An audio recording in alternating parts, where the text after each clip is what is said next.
بسم اللہ الرحمن الرحیم۔ آج ہم ہیکل سلیمانی اور یہودیوں کی تاریخ کے بارے میں بات کریں گے۔ ہیکل ایک طرح کی مسجد یا ایک عبادت گاہ کے طور پر یہ جانی جاتی تھی، یہ اس طرح کی عمارت۔ اس کو حضرت سلیمان علیہ السلام نے اللہ رب العزت کے حکم سے جنوں سے تعمیر کروایا۔ اس ہیکل کو، عبادت گاہ کو، لوگ اس کی طرف یا اس کے اندر عبادت کیا کرتے تھے۔ ہیکل سے پہلے یہودیوں کے ہاں کسی بھی باقاعدہ ہیکل کا نہ کوئی وجود اور نہ ہی کسی قسم کا تصور ملتا ہے۔ اس قوم کے بدوؤں جیسی، خانہ بدوشوں جیسی ان کی زندگی تھی، کبھی ایک جگہ کبھی دوسری جگہ، اس طرح یہ اپنی زندگی بسر کیا کرتے تھے۔ ان کا جو ہیکل تھا یا ان کا معبد تھا وہ ایک خیمے کے اندر موجود ہوتا تھا۔ اس میں تابوت سکینہ جس کی جانب یہ رخ کر کے عبادت کیا کرتے تھے وہ اس خیمے کے اندر موجود ہوتا۔ روایات کے مطابق یہ تابوت جس لکڑی سے تعمیر کیا گیا اس لکڑی کو شمشاد کہتے ہیں، اور یہ بھی کہا جاتا ہے کہ یہ لکڑی حضرت آدم علیہ السلام کو جنت سے آپ کو دی گئی، جنت سے آپ کو عطا کی گئی۔ یہ تابوت نسل در نسل انبیاء سے ہوتا ہوا حضرت موسیٰ علیہ السلام تک پہنچتا ہے۔ اس تابوت میں موسیٰ علیہ السلام کا عصا، منسلوہ اور دیگر انبیاء کے نشانات، ان کی باقیات موجود ہوتی تھیں۔ یہودی اس تابوت سے ہر قسم کی پریشانی کا حل نکال لیا کرتے تھے، حتیٰ کہ دیگر قوموں سے جنگوں کے دوران اس صندوق کو، اس تابوت سکینہ کو لشکر کے آگے رکھ کر دعا کرتے اور اپنے دشمن کے اوپر فتح حاصل کیا کرتے تھے۔ یعنی انبیاء کی باقیات سے یہ برکت لیا کرتے تھے، ان سے اللہ رب العزت سے دعا کر کے ان کے ذریعے سے یہ فتح حاصل کیا کرتے تھے۔ جب داؤد علیہ السلام بادشاہ بنے تو اپنے لیے انہوں نے خوبصورت محل تعمیر کروایا۔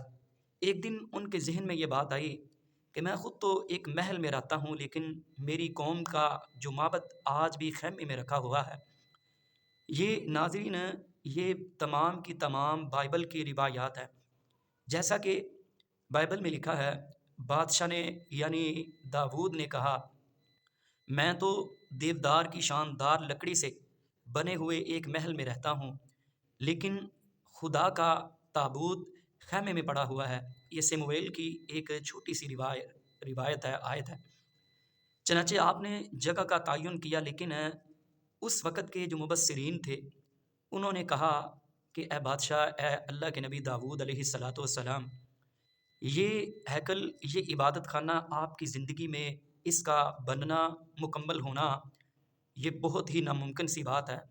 چنانچہ آپ اپنے بیٹے سلیمان پیغمبر کو یہ کام ان کو سونپ دے تاکہ وہ اس کام کو سر انجام دے، اس کام کو بنائیں، اس ہیکل اور اس معبد خانے کو وہ تعمیر کریں۔ چنانچہ سلیمان علیہ السلام نے 930 قبل از مسیح سے 970 تک، یعنی اپنے دور حکومت کے چوتھے سال میں اس کی تعمیر کا باقاعدہ طور پر آغاز کیا۔ آج اس کی بناوٹ اور اس کی بچی کھچی جو ایک چھوٹی سی دیوار گریہ جہاں پہ یہودی کھڑے ہو کر عبادت کیا کرتے ہیں، اس دیوار سے اندازہ لگایا جا سکتا ہے کہ یہ کس قدر مضبوط اور کس قدر مضبوطی کے ساتھ اس کو تعمیر کیا گیا، جو کہ انسانوں کی بس کی بات نہیں ہے۔ لہذا اس کام کی تکمیل کے لیے، اس کام کو سر انجام دینے کے لیے حضرت سلیمان علیہ السلام نے جنوں کی ڈیوٹی لگائی، جنوں سے یہ کام لینا شروع کیا۔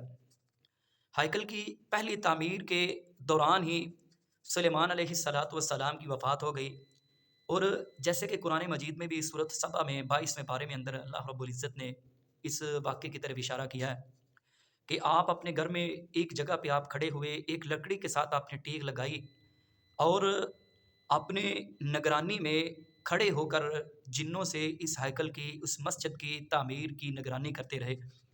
اسی دوران سلیمان پیغمبر آپ کی وفات ہو گئی، لیکن جنوں کو اس بات کا علم نہیں ہو سکا، جنوں کو یہ بات پتہ نہیں چل سکی کہ آپ کی وفات ہو گئی ہے، حتیٰ کہ آپ جس لکڑی کے سہارے ٹیک لگا کے کھڑے تھے اس لکڑی کو اللہ رب العزت کے حکم سے دیمک کے کیڑے نے اس لکڑی کو کھانا شروع کر دیا، کھودنا شروع کر دیا۔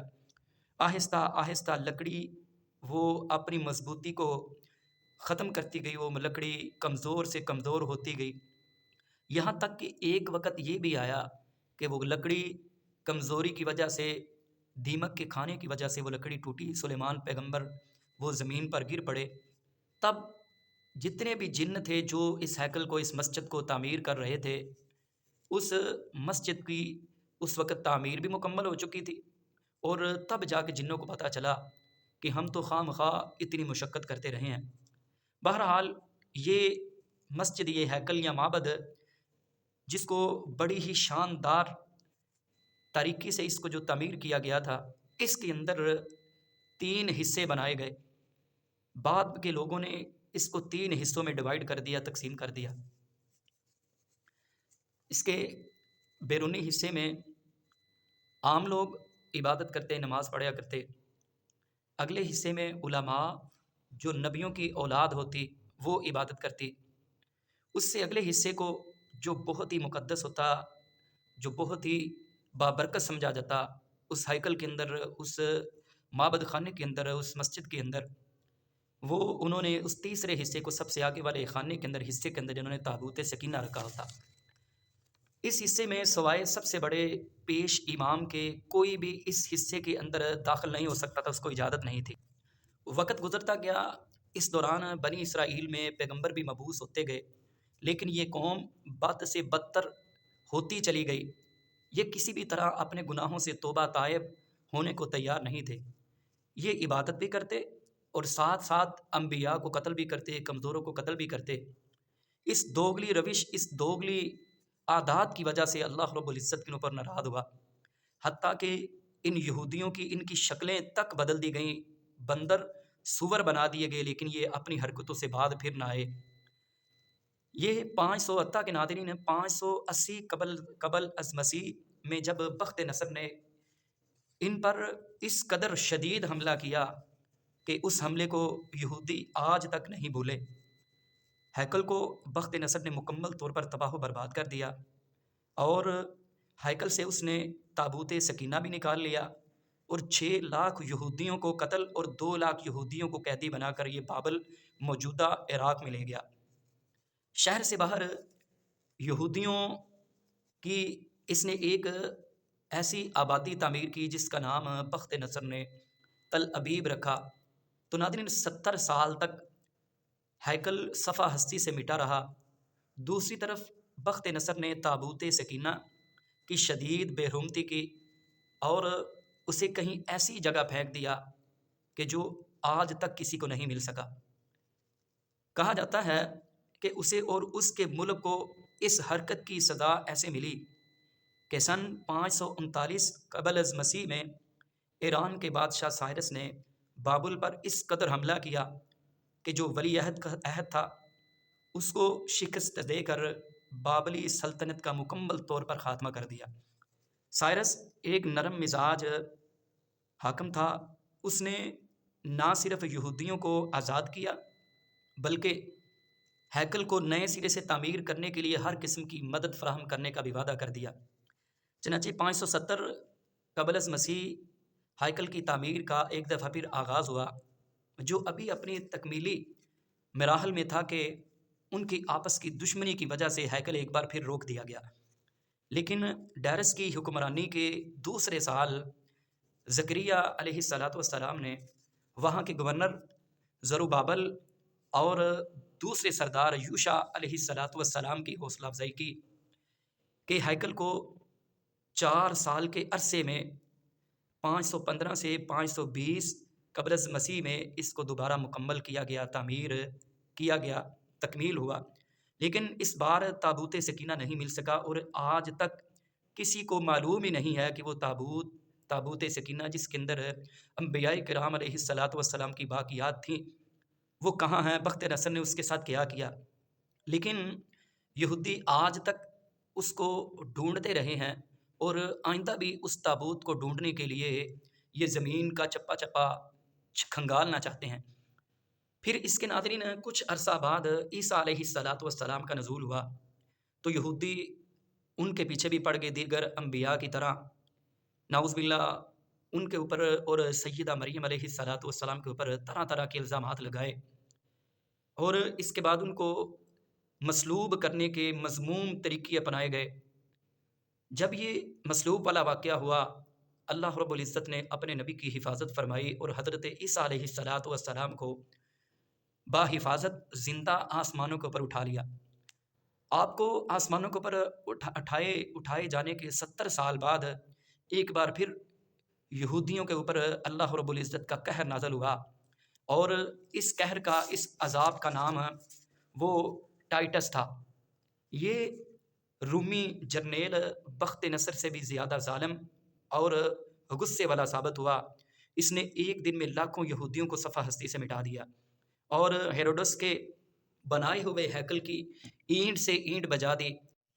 یہودی پوری دنیا میں ذلت کی زندگی بسر کرتے رہے، حتیٰ کہ 1900 سال بعد برطانیہ نے جب فلسطین پر قبضہ کیا تو ساتھ ہی اسرائیل کو فلسطین میں اپنا ملک علیحدہ جگہ بنانے کی اجازت بھی دے دی، لیکن یہ بد فطرت قوم اپنی شرارتوں سے پھر بھی باز نہ آئے، اور حتیٰ کہ اپنے ہمسایوں کو تنگ کرنے لگے، اور 5 جون 1967 کو اس نے شام کی گولان پہاڑیوں پر قبضہ کر لیا، اور پھر ان کی ریشہ دوانیوں اور ان کی مکاریوں کا سلسلہ رکا نہیں، تھما نہیں۔ آہستہ آہستہ پورے فلسطین سمیت شام، لبنان اور پورے مشرق وسطیٰ کو یہ اپنی لپیٹ میں لینے کا ارادہ رکھتے ہیں۔ آپ اندازہ کریں، یہ قوم جن کو جس بستی میں بخت نصر نے ان کو غلام بنایا، اس بستی کا نام بخت نصر نے تل ابیب رکھا۔ یہودیوں نے بھی اپنے اس ذلت والی زندگی کو یاد رکھنے کے لیے اپنے اس شہر کا نام اسرائیل میں انہوں نے تل ابیب رکھا ہے۔ لیکن رکھنے کی وجہ یہ ہے کہ ہماری آنے والی نسلیں وہ اس اپنے صدمے کو، اس اپنے ظالمانہ رویے کو، ان حالات کو یاد رکھیں۔ تو ناظرین، آج اگر بحیثیت مسلمان ہم اگر سوچیں کہ وہ انبیاء کی سرزمین فلسطین انبیاء کی سرزمین ہے، ہم اس جگہ کو، جس جگہ سے ہمارے پیارے نبی علیہ الصلاۃ والسلام نے معراج کا سفر کا آغاز کیا، اس پاکیزہ سرزمین کہ جو حضرت ابراہیم علیہ الصلاۃ والسلام کی مسکن رہی، اس جگہ کو یہودی تو بولے نہیں، ہم مسلمان ہیں، اس جگہ کو اور اس مقدس جو جتنی بھی چیزیں ہیں جن میں مسجد اقصیٰ ہے، ہم ان سب کو فراموش کر چکے ہیں۔